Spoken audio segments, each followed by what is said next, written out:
बलराम,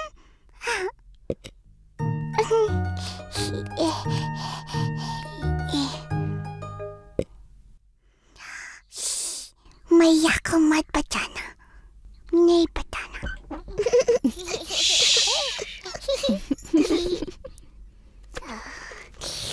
कृष्णा तुमको भी थोड़ा सा माखन देगा, लोगे? कृष्णा, क्या कर रहा है बेटा?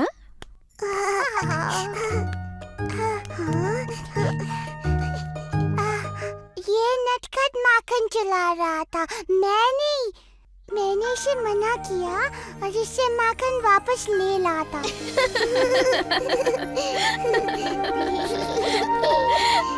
ओह कृष्णा, तू तो संसार का सबसे प्यारा चोर है।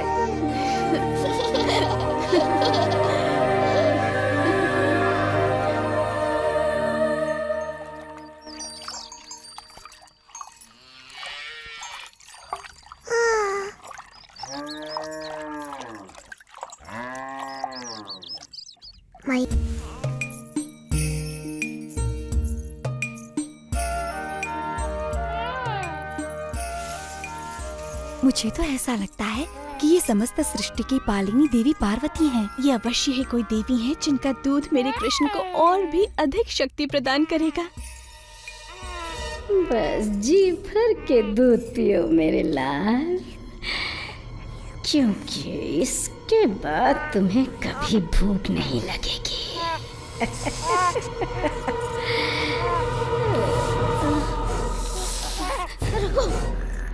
नहीं, ये तुम क्या कर रहे हो? छोड़ो मुझे, छोड़ो मुझे, छोड़ो, बचाओ, बचाओ।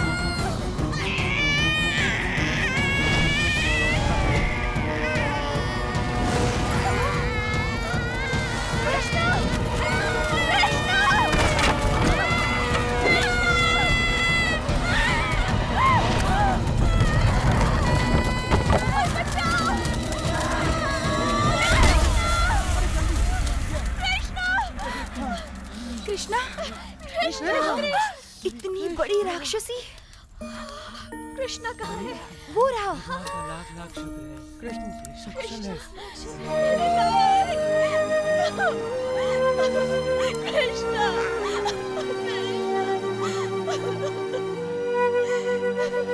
अब तो मानती हो ना यशोदा, तुम्हारा प्यारा कृष्ण सदा से ही वृंदावन का सबसे अनोखा बालक रहा है।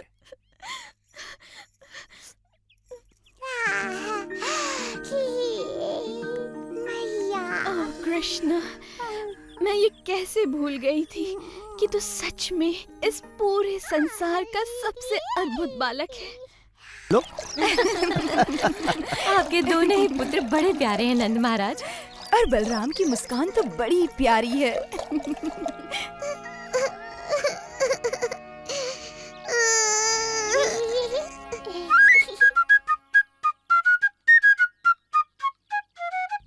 मैया बाबा को अच्छा लगता है जब हम कोई शरारत करते हैं। हम क्या करें कृष्णा? ऑल कर लो, परंतु और क्या? शरारत। हाँ, हमें और अधिक शरारत करनी चाहिए कृष्णा।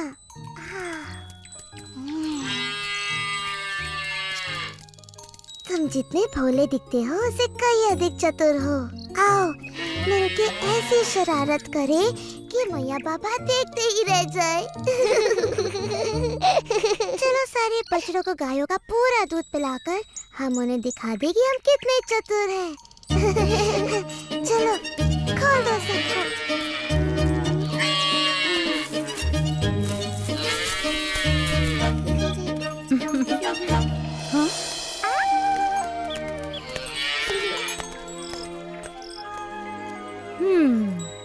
हाँ, गोपियों के लिए अब थोड़ा भी दूध नहीं बचा। तुम दोनों क्या कर रहे हो? दूध पिला रहे हैं। गायों का दूध निकालने के पहले क्यों किया ऐसा? ये दोनों इतने प्यारे हैं कि मुझसे डांटा ही नहीं जा रहा। यशोदा, नंद महाराज, आइए देखिए आपके प्रिय पुत्र क्या कर रहे हैं।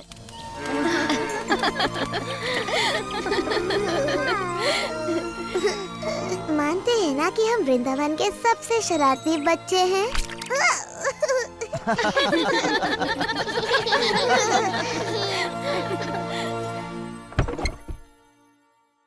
वर्षा नहीं, माखन चाहिए, माखन।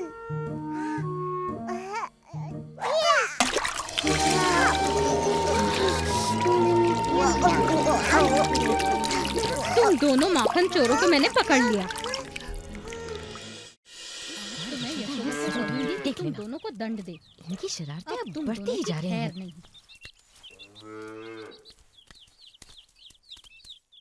तुम्हें अपने नटखट पुत्रों को दंडित करना चाहिए। हमने इन्हें हमारा माखन चुराते पकड़ा, फिर से। क्या ये सत्य है? हमने माखन चुराया मैया, और उसकी एक एक बूंद का स्वाद लिया। क्या अब हमें दंडित करोगी? हाँ, अवश्य करूंगी, पर तब जब मेरे हृदय को आनंदित करने वाले मेरे दोनों पुत्र मेरे गले लगेंगे।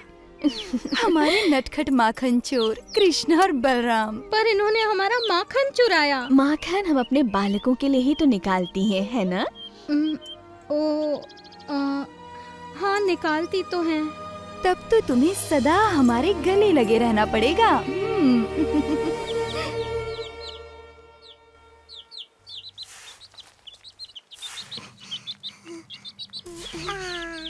हाँ, तुम पागल हो गए हो। ये माटी नहीं खानी चाहिए।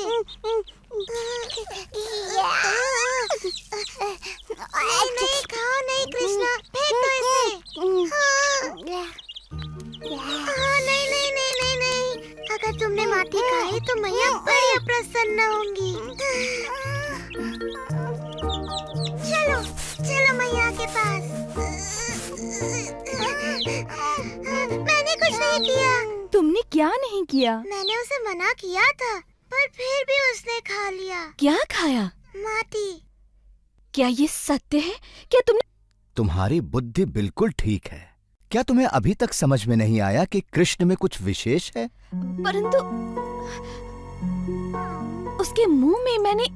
तुमने वही देखा जो सब देखते हैं, अर्थात कृष्ण की माया का एक और अद्भुत रूप। तुम्हें वो फल वाली याद है यशोदा? फल ले लो, फल, वृंदावन के ताजे स्वादिष्ट फल।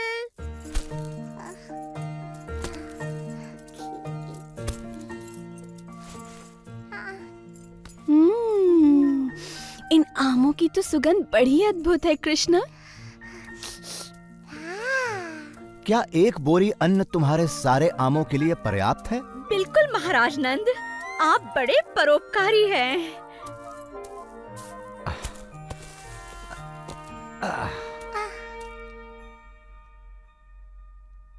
कृष्णा को फल चाहिए।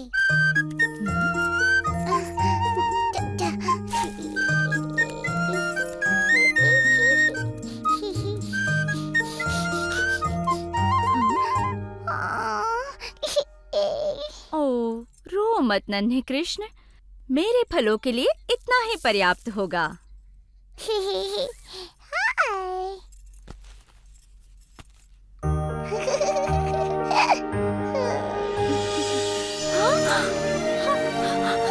ये कैसे हो गया? ये अवश्य भगवान विष्णु का आशीर्वाद है। परंतु वो विष्णु ने नहीं किया था। अब तुम समझ गई ना प्रिय यशोदा कि वो कृष्ण की लीला थी। परंतु मेरी समझ में नहीं आता कि समूचा ब्रह्मांड मेरी कृष्णा के मुख में कैसे समा सकता है। अपना मुंह खोल के तो दिखा शरारती।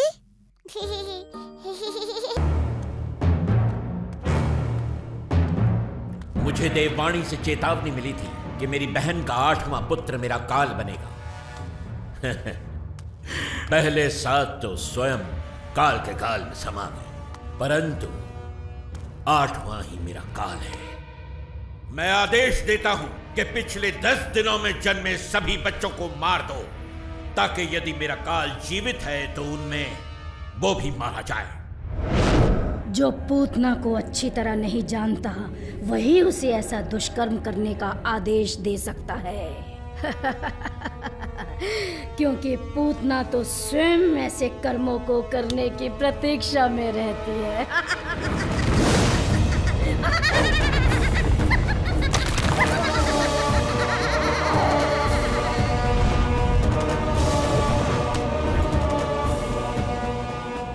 मेरा पुत्र कहाँ है?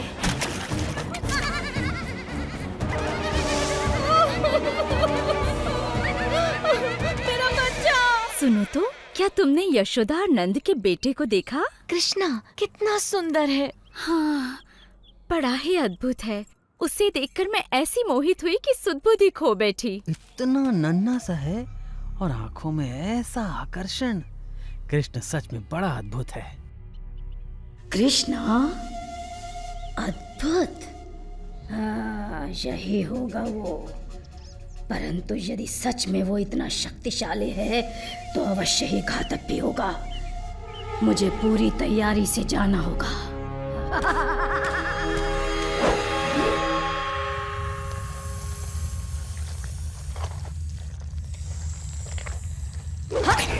हाँ, मुझे तुम्हारे ही तुम्हारी प्रार्थना से बहुत प्रसन्न हूँ। अगर तुम सभी अपने पशुओं के साथ मेरी परिक्रमा करोगे तो मैं बहुत प्रसन्न होऊंगा।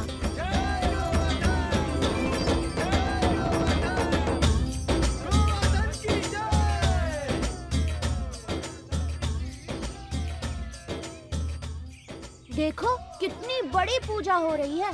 गोवर्धन पर्वत तो बहुत प्रसन्न हो रहे होंगे मधु। हाँ, गोवर्धन की पूजा करना अच्छी बात है बलराम, परंतु मैं इंद्रदेव को भी कुछ अर्पण अवश्य करूँगा, कहीं बुरा ना मान जाए। एक इंद्र के लिए और एक मेरे लिए। 2 इंद्र के लिए, 2 मेरे लिए।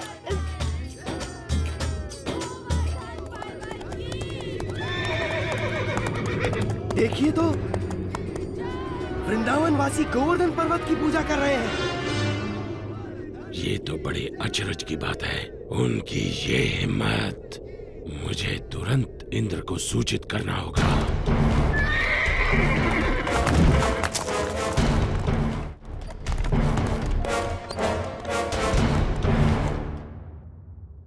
आओ आओ संवर्तक, मेरे साथ मेरे भक्तों द्वारा चढ़ाए गए चढ़ावे का आनंद लो।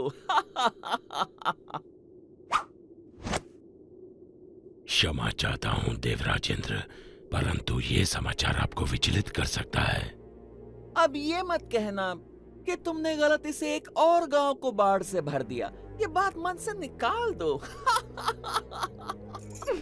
मुझे डर है कि आप इस समाचार से बहुत क्रोधित हो जाएंगे।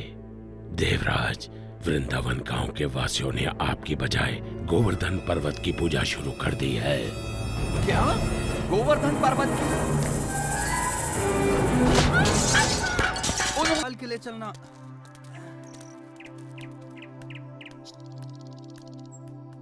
बाबा, आप इंद्र के लिए यज्ञ क्यों कर रहे हैं? हमें इंद्र को प्रसन्न करने के लिए हर साल ये यज्ञ करना ही पड़ता है ताकि वो हमें बारिश दें। वैसे ही जैसे हर वर्ष हमें महाराज कंस को कर चुकाना पड़ता है। अरे नहीं बच्चों, इंद्र देव बुरे नहीं हैं, वो तो बारिश के देवता हैं। पानी जीवन के लिए अति आवश्यक होता है, इसीलिए हम हर साल यज्ञ के द्वारा इंद्र देव की पूजा करते हैं। परंतु बाबा, वो तो उनका कर्तव्य है। वो तो भगवान विष्णु के आदेश का पालन कर रहे हैं। देखो कृष्णा, ये बहुत पुरानी प्रथा है और हमें इसे तोड़ना नहीं चाहिए। बाबा, फिर हम धरती की पूजा क्यों नहीं करते जो हमें सब कुछ देती है, और सूर्य की जिससे जीवन मिलता है, और यमुना की क्यों नहीं? कृष्णा, तुम सही कहते हो, लेकिन ये संभव नहीं है।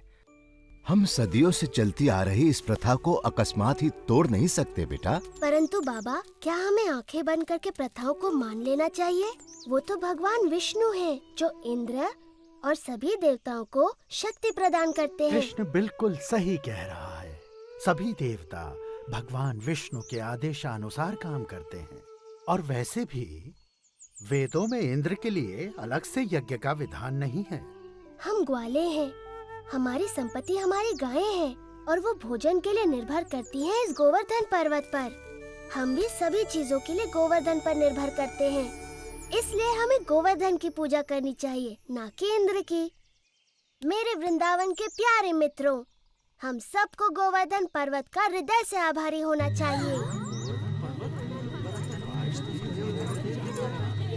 आप स्वयं ही देख लीजिए गोवर्धन पर्वत के इन चमत्कारों को जो वृंदावन का।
सुनने पर पछताएंगे।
के बाद भी ये असंभव है।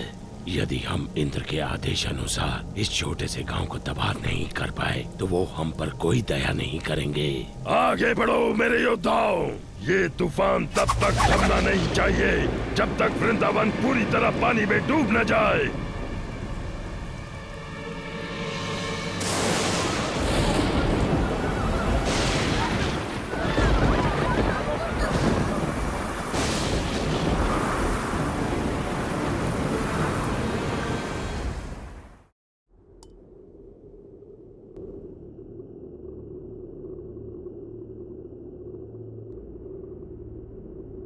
देवराज, आओ संवर्तक, बहुत थके हुए लग रहे हो। बैठ जाओ और सब विस्तार पूर्वक सुनाओ। बताओ, क्या तुम्हारे तूफान के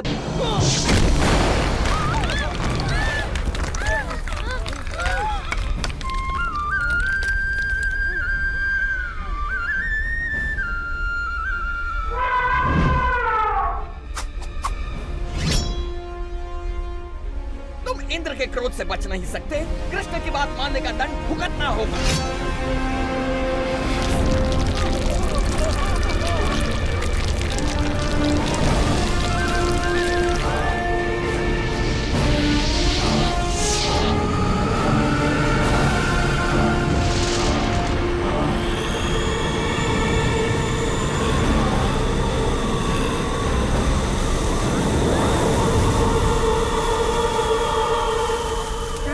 कृष्णा, हमारी रक्षा करो। इंद्र गोवर्धन पर्वत को नष्ट कर रहे हैं। इंद्र कुछ नहीं बिगाड़ सकते, भय मत करो।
पृथ्वी पर मनुष्य आपको प्रसन्न करने के लिए यज्ञ कर रहे हैं देवराज इंद्र। ये ऋणी लोग आपका आभार प्रकट करने के लिए सब तरफ एकत्रित हुए हैं। होना भी चाहिए। इनकी खुशहाली मेरे हाथों में है। इन्हें ज्ञात होना चाहिए कि मैं बारिश का स्रोत हूँ जो इनके खेतों और भंडारों को अन्न से भरती है। संवर्तक, जो लोग मेरे लिए यज्ञ कर रहे हैं उन्हें वर्षा प्रदान करो।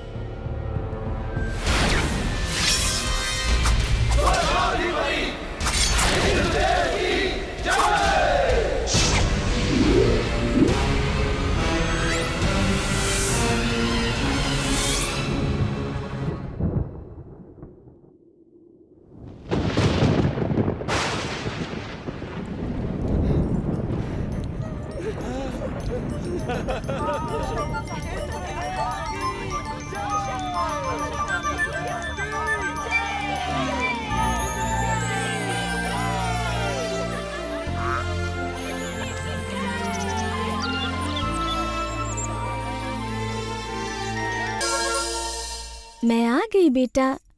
ओह कृष्णा,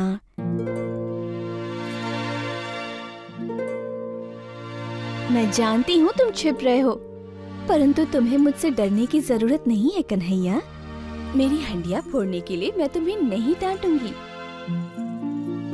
कृष्णा, कृष्णा, क्या तुम लोगों ने कृष्णा को कहीं जाते हुए देखा है? नहीं यशोदा मैया।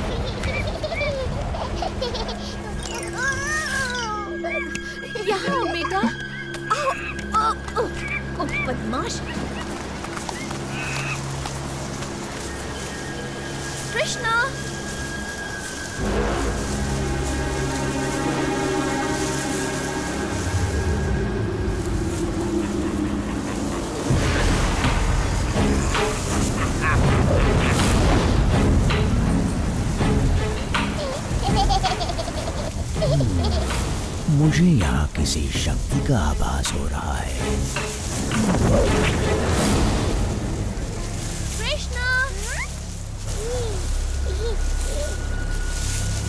कृष्णा,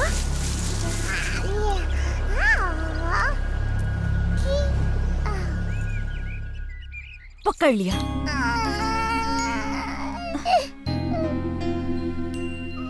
कृष्णा मेरे प्यारे बच्चे,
वो रहा नन्हा सा कार।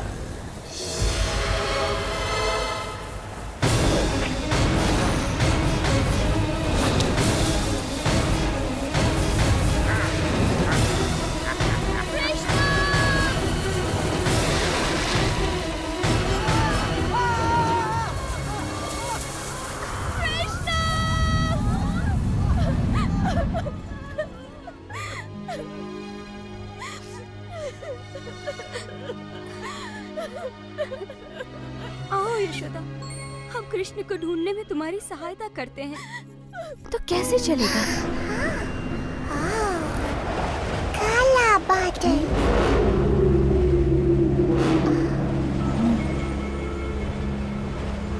हाँ, मुझे भी किसी संकट का आभास हो रहा है और तुम भी कुछ कम संकट नहीं खड़े करते हो, परंतु मैं जानती हूँ कि तुम्हें संकट से कैसे दूर रखना चाहिए।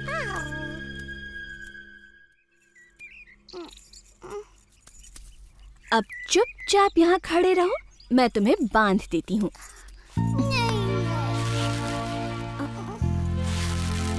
मैंने तो ये रस्सी नाप कर काटी थी।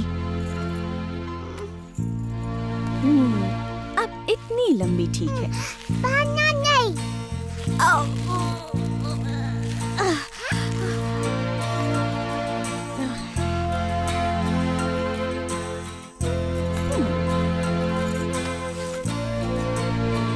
अब ये अवश्य पूरी हो जाएगी। नहीं बांधो।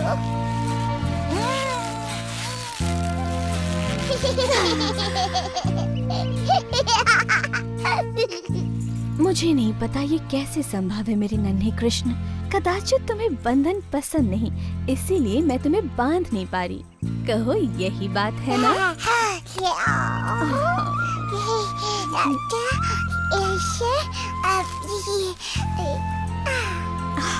ये तुमने कैसे किया? ठीक है, बांधो। अब अच्छे बच्चे की तरह रहना और रोना नहीं। मैं अपने कार्य पूरे करके अभी आई। माँ, मैया,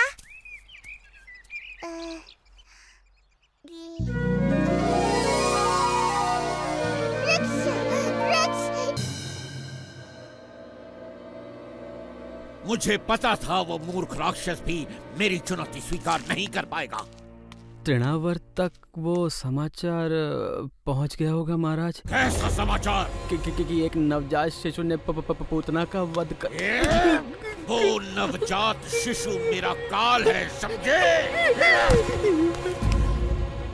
पूतना जैसी राक्षसी से एक शिशु भी न मारा गया, उसका मरना ठीक ही था।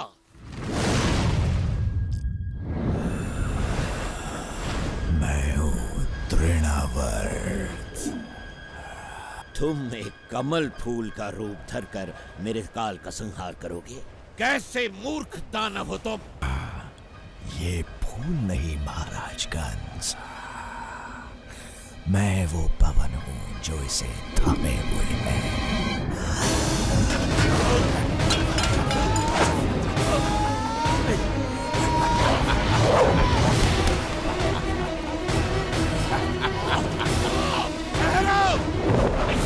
जैसी आपकी आज्ञा महाराज।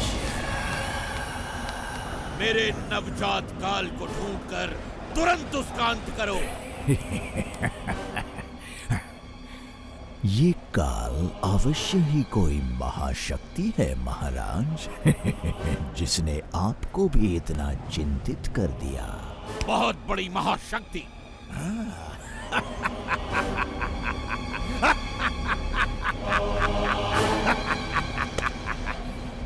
मैं उस महाशक्तिशाली शिशु के 2 टुकड़े कर दूंगा, एक तिनके की तरह। मुझे आशा है तुम अपना वचन पूरा करोगे। मुझे निराश न करना तृणावर्त।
वो रहा नन्हा सा कार।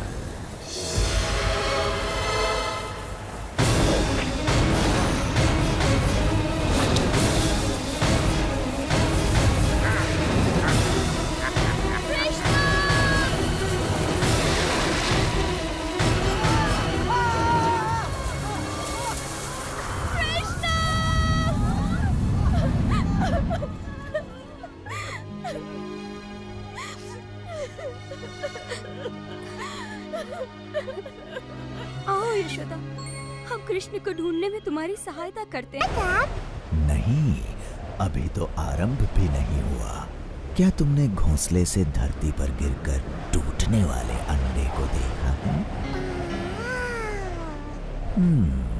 अब तुम जान जाओगे धरती पर गिरना कैसा लगता है। नहीं गिरेगा कृष्णा,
देखो देखो, इतना बड़ा राक्षस।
यहाँ क्या हो रहा था कृष्णा? तुम सब सुरक्षित तो हो ना? हे प्रभु, ये क्या? ये विशाल दैत्य इन बालकों के पास कैसे आ गया? देखो बाबा, ये दैत्य अघासुर का मृत शरीर है। कृष्ण ने इसका वध किया। कृष्ण, तू ठीक तो है ना मेरे लाल? इस दानव का वध कृष्णा ने किया? हाँ, कृष्णा ने उसे मारा और हमारे प्राण बचाए। हाँ, कृष्णा बहुत साहसी है। तो मेरे भाई, ये सब किया कैसे तुमने? वो अपने मित्रों को संकट में देखकर मुझे कुछ तो करना ही था ना। तो तुम बस वहाँ गए, चुटकियों में उस दानव को मार डाला, वो भी अकेले। वाह मेरे भाई! ओह कृष्णा, तुमने मेरे चंद्रू और बाकी बाल गोपालों की इस संकट से रक्षा की है। अब तुम्हें माखन चुरा कर नहीं खाना पड़ेगा। पर माखन तो मैं चुरा कर ही खाऊंगा। परंतु इस बंदर को साथ मत लाना। इसका हिस्सा मैं तुम्हें अलग से दे दूंगी। वैसे जो भी हुआ हो, प्रभु की कृपा दृष्टि हम पर इसी तरह बनी रहे। चलो इस महान संकट से हम सब की रक्षा करने वाले प्रभु के लिए एक विशेष यज्ञ का आयोजन किया जाए। कृष्ण, तू हमेशा हमें चकित करता है। मुझे समझ में नहीं आता तू ऐसे बड़े बड़े काम कैसे कर लेता है। मैं तो बस ये जानती हूँ कि तू मेरा नन्हा सा लाल है। ओ मैया, तेरा ये नन्हा सा लाल तुझे बहुत प्रेम करता है। हाँ मेरे कृष्ण, मेरे लिए तो बस इतना ही बहुत है।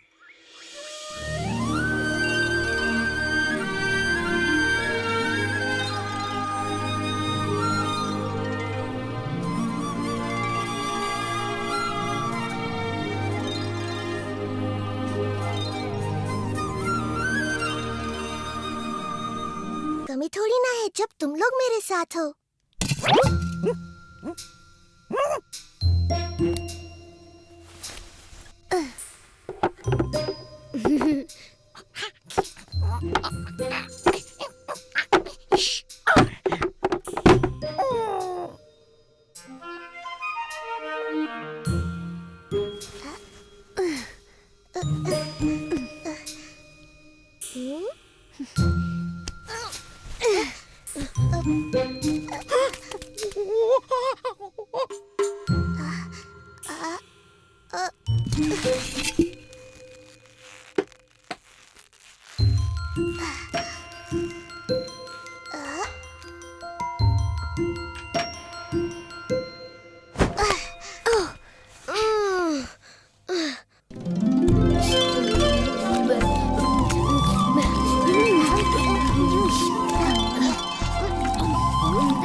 हमारे लाडले को रंगे हाथ मक्खन चुराते पकड़ा है। इसने हंडिया उतारकर पूरे घर में मक्खन बिखेर दिया। मैंने इतना ऊपर टांगा था, मगर ये न जाने कैसे वहाँ तक भी पहुँच गया। इस बार मैं इसकी सुंदर सूरत देखकर नहीं पिघलने वाली। हर बार ये जादू चलाकर बच निकलता है, इसीलिए मैंने इसको पकड़ा और सीधे तुम्हारे पास ले आई, इससे पहले कि ये फिर से मुझ पर अपनी भोली भाली सूरत का जादू चलाए और मैं कुछ भी ना कर पाऊँ।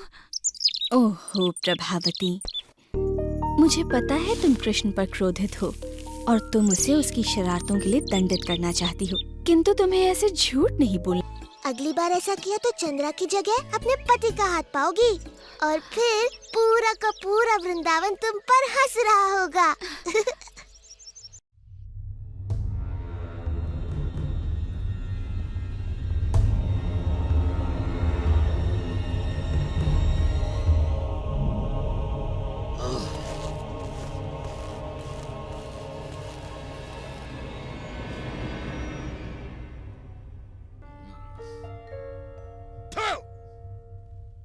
ऐसे की जाती है अपने राजा की सेवा? तेरी हिम्मत कैसे हुई मुझे खट्टा फल खिलाने की? कहाँ है तू? आखिर कब तक बचेगा मेरे हाथों से मेरे काल? नहीं, कंस को तू छू भी नहीं सकता। मैं तुझे पकड़कर अब पैरों तले कुचल डालूंगा। मैं संसार का कोना कोना छान मारूंगा और तुझे ढूंढ निकालूंगा।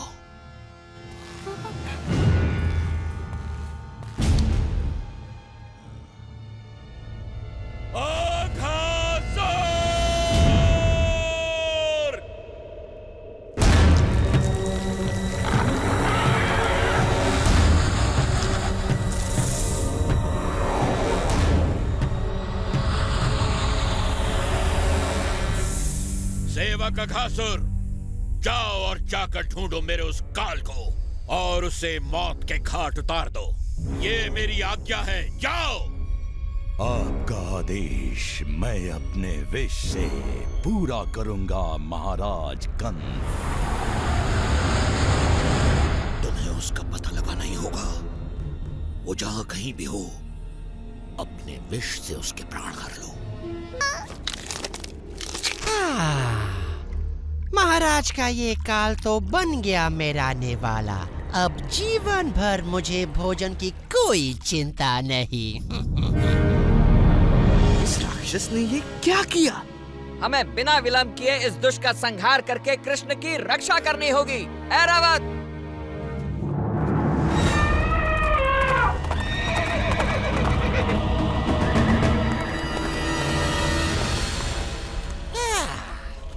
इंद्र, आओ आओ, तुम्हारा स्वागत है।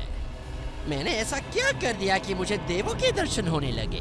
हम तुम्हें दर्शन देने नहीं बल्कि तुम्हारा नाश करने आए हैं।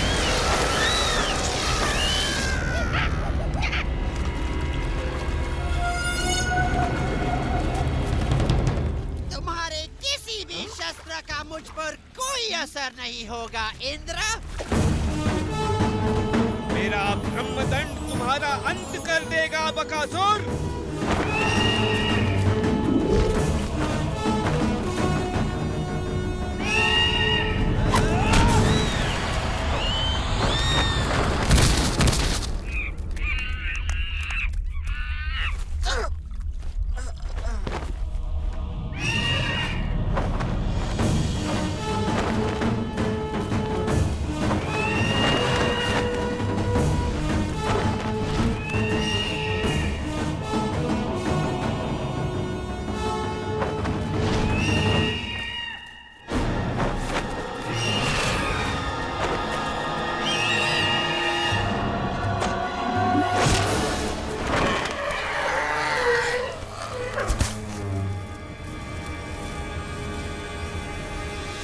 तेरा अंत निकट है बकासुर। इधर आओ। तुमने देखा हमारे मोतियों के ये पौधे कृष्ण के मोतियों से अलग हैं। ललिता सच कहती है, हमारे खेतों में तो कुछ भी नहीं उगा, सिर्फ कांटों वाले पौधे उगे हैं।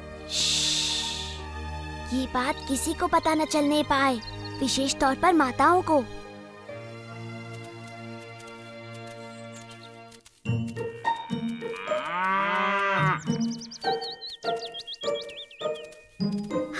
शुभकामनाएं। सुना तुम्हारे खेत में फसल लहलहा उठी है। अच्छा, तुम्हें किसने बताया? एक नन्ही चिड़िया ने, जिसके पैर में कांटा चुभ गया था।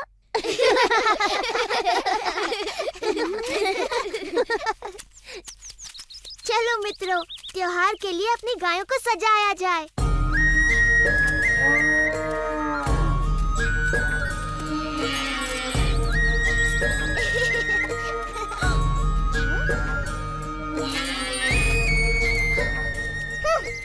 माताओं को जब पता चलेगा कि हमने उनके सारे मोती खो दिए तो वो बड़ी क्रोधित होंगी। मैंने तो पहले ही कहा था, पर तुमने मेरी बात ही नहीं सुनी। ये सब कृष्णा ने किया। मैं समझी नहीं विशाखा। वो झाड़ियों में छुपा था, याद है? उसी ने अपने साथियों के साथ मिलकर हमारे पौधे उखाड़कर उनके जगह कटीले पौधे लगा दिए होंगे। इस बार उसने उत्पात की सीमा लांघ दी है। मैं मैया यशोदा को बताऊंगी। क्या बताओगी राधा? कि कृष्णा ने इतने सुंदर सुंदर मोती उगाए कि उससे सुंदर मोती उगाने के लिए तुमने अपनी माँ के मोती भी खो दिए। ललिता ठीक कहती है। कृष्ण ने हमें छला हो या हमने स्वयं को छला हो, हमारी परिस्थिति वही है। हमारे पास एक भी मोती नहीं है। यदि हमारी माताओं को पता चला तो वे हमें कभी क्षमा नहीं करेंगी। परंतु वृंदावन में मोती मिलना इतना सरल नहीं है। हम कहाँ से लाएंगे?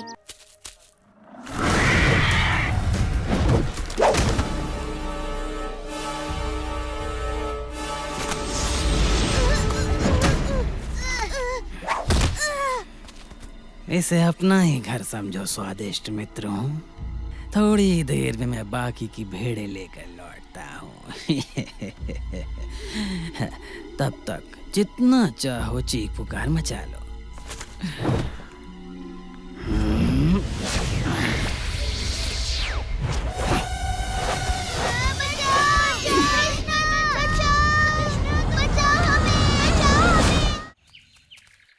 मैं सूर्य पूजा के लिए तैयार होने की प्रतीक्षा भी नहीं कर पा रही। मैं भी। अपने नए वस्त्रों में मैं सबसे सुंदर दिखूंगी। सूर्य देवता अपने विनम्र भक्तों को देखकर अवश्य प्रसन्न होंगे। वो और भी प्रसन्न हो जाएंगे जब वो हमारा स्वादिष्ट चढ़ावा चखेंगे।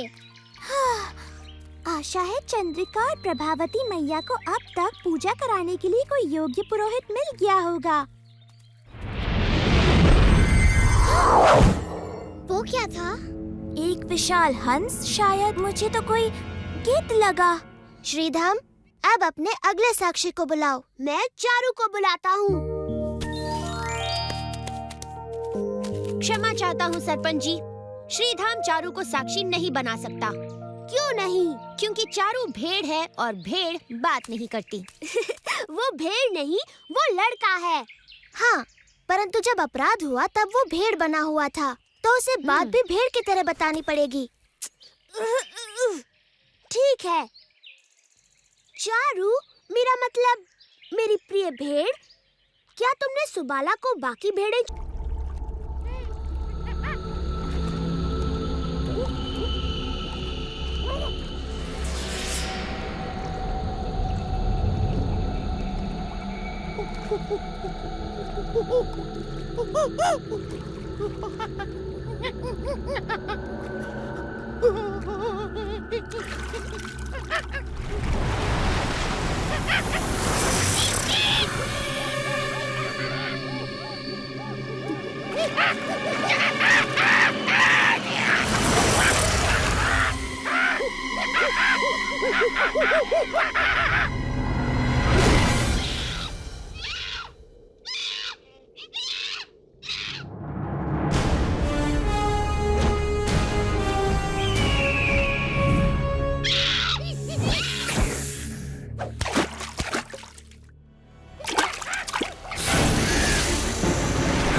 कहाँ है?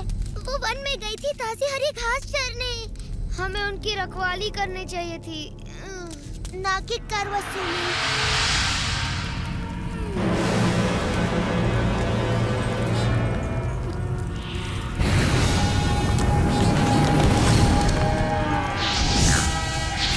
वो वन की आग में फंसी है। गाय भयभीत है। मैं उन्हें वापस बुलाता हूँ।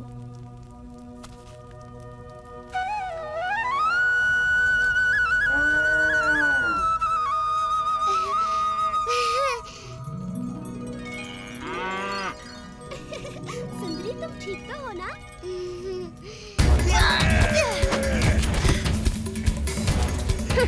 अब होगा इसका काम तमाम।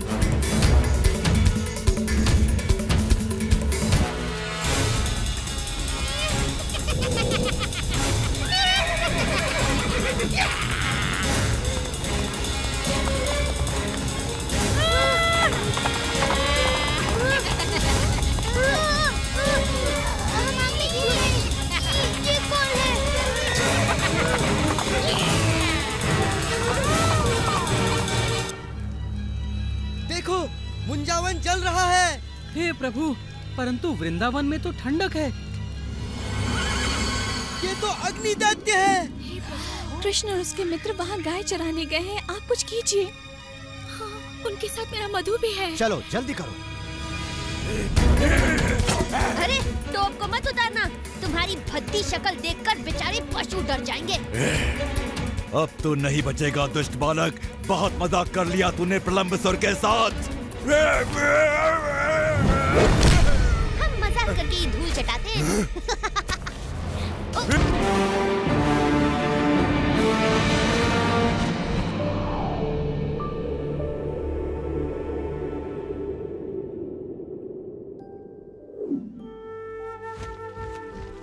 वृंदावन।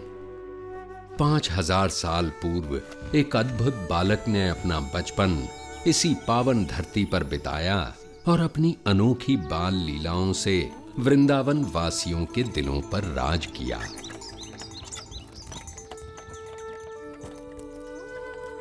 इस सुंदर वन के कच्चे रास्तों पर उसने अपने नन्हे कदमों के ऐसे कभी न मिटने वाले निशान छोड़े हैं कि ये सुंदर गलियां, मोहल्ले और यमुना का कल कल बहता पानी सभी उसकी वीरता की कहानियां सुनाते हैं। उसकी लीलाओं की अनेक कथाएं हमारे देश के बड़े पुराने ग्रंथों में से एक श्रीमद् भागवत पुराण में लिखी हैं और हजारों सालों से इन कथाओं ने न केवल पढ़ने वालों भक्तों का मन पीढ़ियों तक जीता है, बल्कि उनके हृदय में नन्हे कृष्ण के लिए एक विशेष स्थान भी बनाया है।